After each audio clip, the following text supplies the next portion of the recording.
On Sunday, Uruguayans will head to the polls for a referendum on whether to repeal part of the law of urgent consideration, a piece of legislation passed in 2020.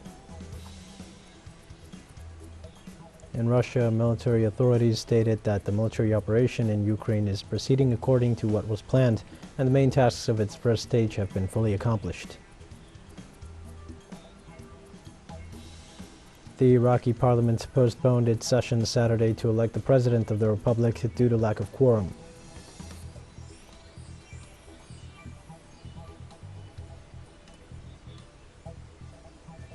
Hi, this is From the South. I am our news anchor, Dio Martin, from the teleSUR studios in Havana. We begin with the news. On Sunday, Uruguayans will head to the polls for a referendum on whether to repeal part of the law of urgent consideration, a piece of legislation passed in 2020. The LUC has 476 total articles, 135 of which will be up for consideration, covering topics like security, education, fiscal management, and public companies. The referendum is wholesale, meaning all 135 articles will be struck down if it passes.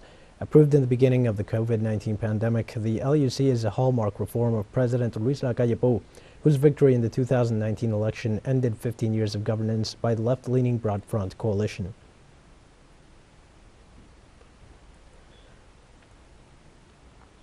Panamanian trucking companies and unions joined other sectors who demand better working conditions after concluding negotiations with the executive branch without the expected results.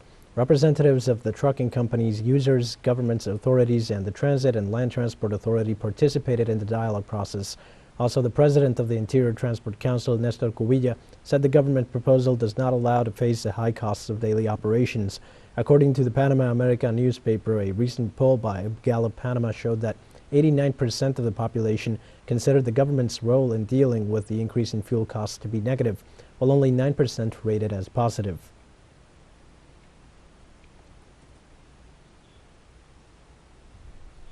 Peruvian President Pedro Castillo announced he will go to Congress to defend himself in the impeachment trial that will debate his possible destitution on Monday, and announced the launching of a campaign to oust his government. To the Congress of the Republic because we have been summoned. We have been summoned to answer for what I know they made the Peruvian people believe, and this week, starting tomorrow, there will be a devastating campaign against the government. Likewise, the president repeatedly reiterated the anti-democratic will of the opposition, who plans to overthrow him through legislative means despite his overwhelming victory in the 2021 general elections. Sure, the Congress will not fall for it. There are immensely responsible congressmen.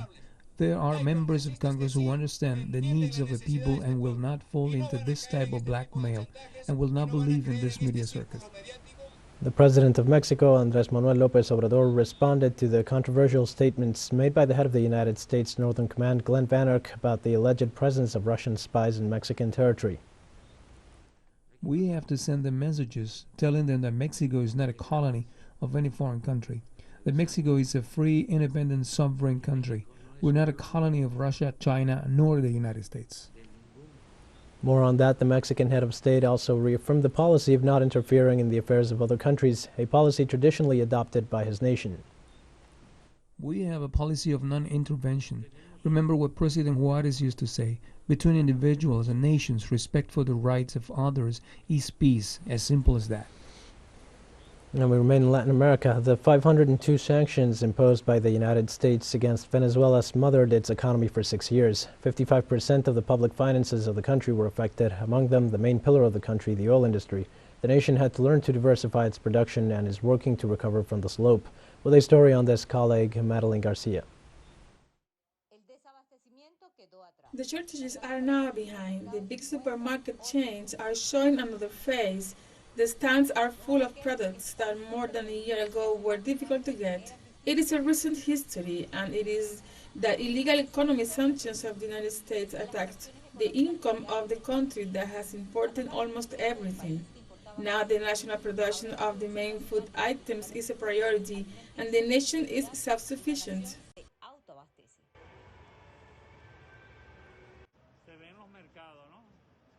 You can see it in the markets. Before you go into a supermarket, and there would be few people, little movement. Now you see the influx of all these businesses. You go downtown, and you can't even walk. I mean, the economy, the money is moving. The private sector defended on the dollars from the oil income that it stopped receiving due to the blockade imposed on Venezuela to make its economy quick, just as Washington's spokesman said. So businessmen reinvented themselves. 100% of the imports today fall on their shoulders, leaving their dependence on oil. New establishments were born.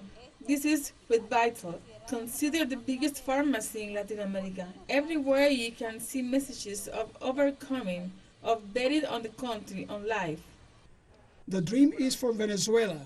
We as Venezuelans firmly believe that we are on the right path, and we are looking for the opportunity to show the world that in Venezuela wonderful things like this can be done.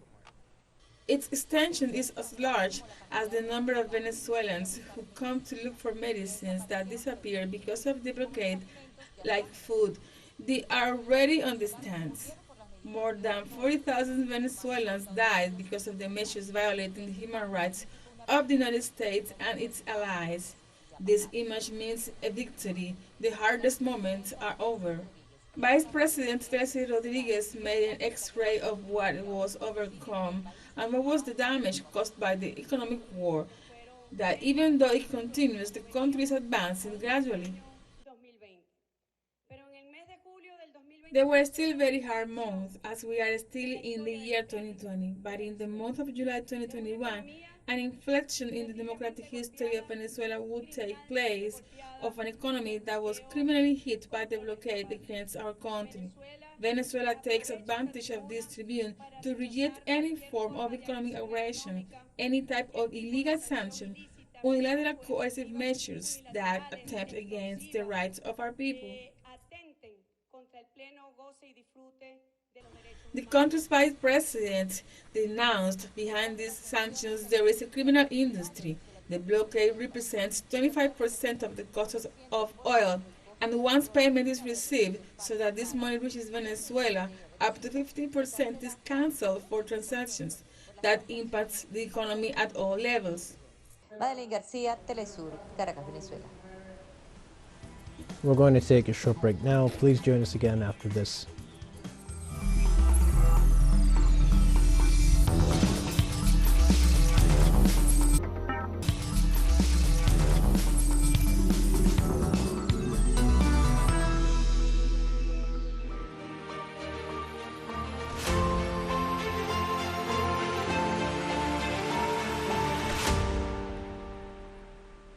Hi, and welcome back to From the South. In Russia, military authorities stated that the military operation in Ukraine is proceeding according to what was planned, and the main tasks of its first stage have been fully accomplished.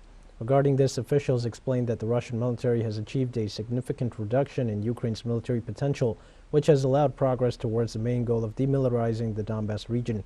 Now, officials pointed out that Ukraine lost a significant part of its military equipment. This is more than 65% of tanks and armored vehicles, more than 42% of field artillery guns and mortars, and more than 30% of missile systems, according to Moscow intelligence. In addition, the military high command said that during the month-long operation, 1,351 Russian servicemen have been killed and 3,825 injured. Meanwhile, Ukrainian authorities reported the opening of 10 humanitarian corridors for the evacuation of civilians. The Deputy Prime Minister of Ukraine, Irina Vereshchuk, informed in a video message that the routes will link the city of Mariupol with the city of Zaporozhye, and that the other transits will also be organized in the regions of Kyiv and Luhansk. In contrast from Russia, the National Defense Control Center said it will continue to open humanitarian corridors for the exit of civilians from areas of hostilities, and criticized the Ukrainian government's decision not to facilitate the organization of any evacuation passes to Russia.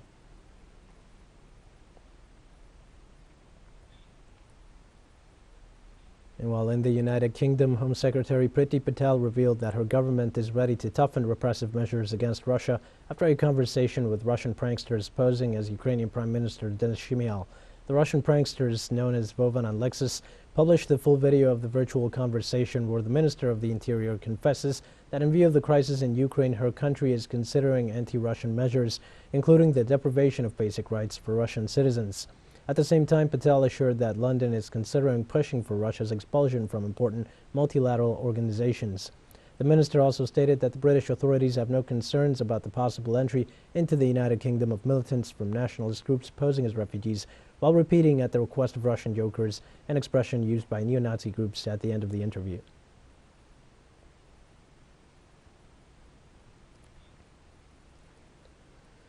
And in other news, voters in Malta went to the polls on Saturday in general elections, expected to secure another term for the ongoing government, despite concerns about corruption in a nation still rocked by the assassination of a journalist. Opinion polls had pointed to a decisive win for Labour Prime Minister Robert Abela, who has campaigned on his handling of the coronavirus pandemic and his party's economic record during 9 years in power. But Labour is also still tainted by the high-level corruption exposed by journalist Daphne Caruana Galicia, who was killed by a car bomb in October 2017, a murder that shocked the world. The new Prime Minister has made moves to strengthen good governance and press freedom, although anti-corruption campaigners and Caruana Galicia's family say he has not gone far enough. The issues are for the old people, the pension, because at least they know that we work hard before and now that we are getting something. The education, the health, and some other small items like, I don't know, the peace and quiet is the most important thing for me. Because I'm not that much interested in politics, but somebody has to win, somebody has to lose. And maybe the one who wins will make better than the other one before, maybe. I hope that we have a good 5 years and not too much tax, because taxes, and we live in peace as usual. That's all. Mela, I expect from my government nowadays helping people about the situation, about the Ukraine situation. And the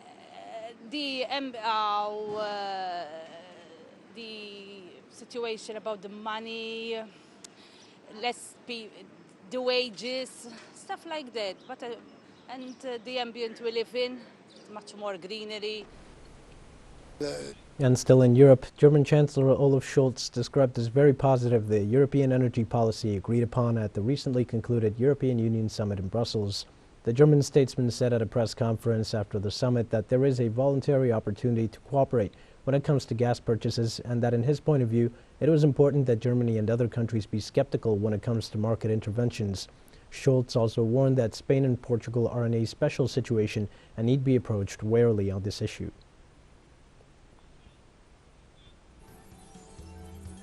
We have more news coming up after a final short break. Please stay with us.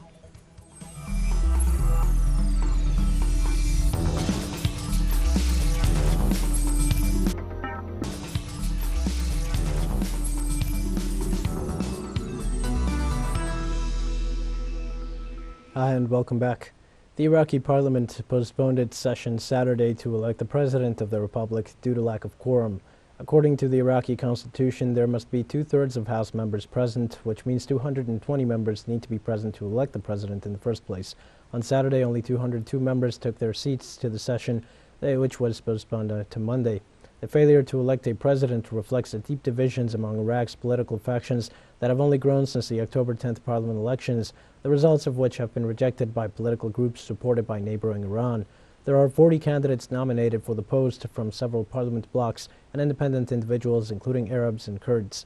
Rabbi Ahmad, the candidate from the Sadr movement Barzani al-Busi coalition, is believed to be the most likely winner of the election. The parliament scheduled today is to elect the president of the republic. This article needs the presence of 2/3 of members in the House. This was not achieved. The number we had was 202. Therefore, the House couldn't process because it didn't have the quorum to elect the president of the republic. So it was normal that they postponed the session to the coming days. Members of Sadr movement gathered in Iraq's parliament on Saturday to vote for their approved candidate for president of the republic amid disagreements and boycotts by several parliament parties. Sadr movement lawmakers arrived to the parliament building in Baghdad donning white shrouds of Muslims used to wrap their dead in a sign of their willingness to die for him. Iraqi politicians have so far failed to agree on a compromise candidate for the country's top post.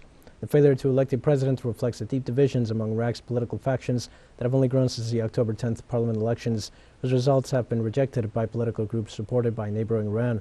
Under an official agreement dating back to the 2003 U.S.-led invasion, Iraq's presidency, a largely ceremonial role, is held by a Kurd, while the prime minister is Shiite and the parliament speaker is Sunni.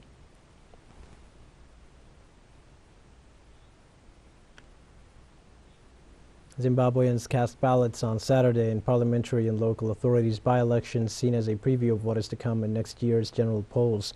The polls, which opened at 7 a.m. local time, have generated so much interest that President Emerson Mnangagwa led several campaign rallies to shore up support for ruling ZANU-PF candidates.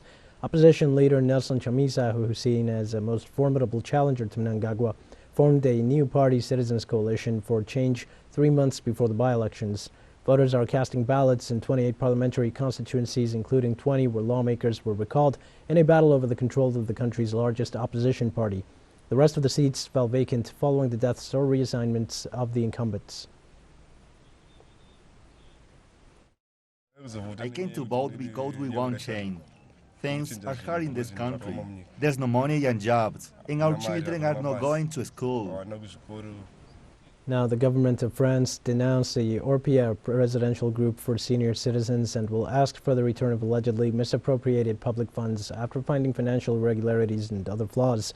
The Secretary of State for Autonomy, Brigitte Bourguignon, pointed out that reports from the General Inspectorate of Social Affairs and the General Inspectorate of Finance have revealed alleged irregular practices, notably a lack of accounting monitoring of surpluses of public funds and an application of expenditure that does not comply with the regulations. This denunciation follows the publication of a journalistic investigation that includes interviews and testimonies that leave the residential group in bad light. The document describes a system where hygiene, medical care, and even food were rationed in order to improve the company's profitability.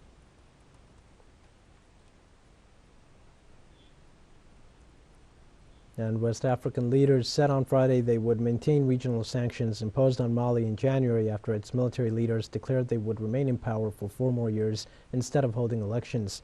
The West African Economic Community took the decision during a summit in the Ghanaian capital that sanctions on Mali suspended most trade and financial aid to the country and included the closure of land and air borders with other countries belonging to the bloc. Meanwhile, the 15-nation bloc agreed that the condition for the lifting of sanctions is that the Malian army, which took power in 2020, organize elections within 12 to 16 months and not in 5 years, as proposed by the de facto government.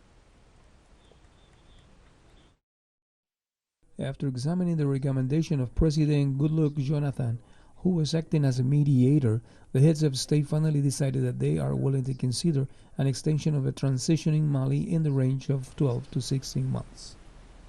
About 24 girls and women chanting "Open the Schools" protested in the Afghan capital on Saturday against the Taliban's decision to shut their secondary schools just hours after reopening them this week. We should open the girls' school because women are half part of the society. Taliban cannot oppress the women of Afghanistan.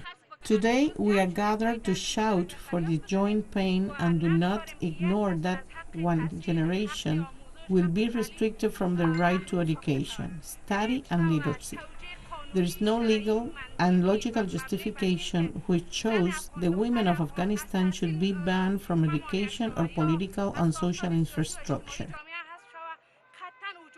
It is in our Prophet's saying, "Everyone has given us the right, but Taliban has taken away this right from us. Education is our right."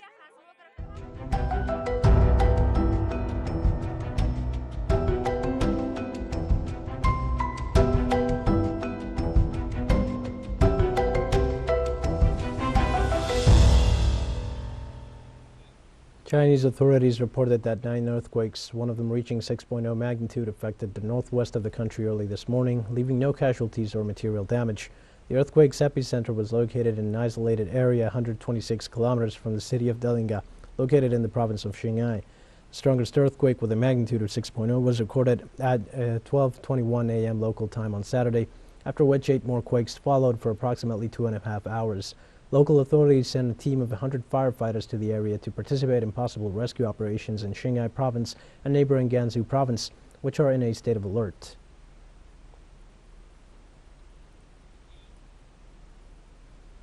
On Saturday, Philippine authorities evacuated hundreds of people, with thousands remain alert in the surrounding area of Taal volcano after a small eruption that caused the emission of gas and steam up to hundreds of meters. The Philippine Institute of Volcanology indicated that the main crater of Taal volcano generated a short explosion at 7:22 a.m. on Saturday local time that raised the alert to a level 3 out of 5 due to a penetration of magma in the main crater that can generate other eruptions. The explosion was followed by almost continuous magma activity inside the volcano, which caused smoke clouds up to 1,500 meters high, as well as volcanic earthquakes. In this context, the authorities ordered during the early hours of the morning the urgent evacuation of more than 1,000 people in villages located less than 7 kilometers from the crater.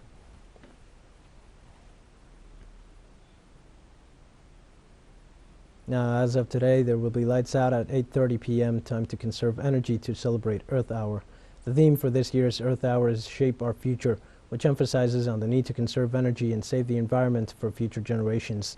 Every year on March 26, people around the planet take an hour off electricity by switching off their lights at homes and offices from 8:30 to 9:30 p.m. local time, and indulge in activities like reconnecting with nature, cooking meals, and spending time with families and loved ones, getting artistic, and so on. Governments, companies, and environment activists around the world also take part in this event.